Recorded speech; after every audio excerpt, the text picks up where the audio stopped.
పద్దెంది పడిమెట్ల పైకెక్కి గుడికేగు భక్తులకు ఎదురొచ్చే బంగారు స్వామి ఇరుముడులు స్పృశించి శుభమనుచు దీవించి జన బృందముల చేర జగమేలు స్వామి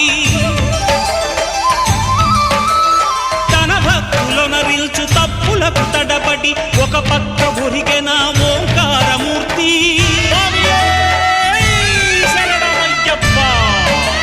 స్వాములందరూ తనకు సాయము కాగా ధీమంతుడై లేచె ఆ కన్య స్వామి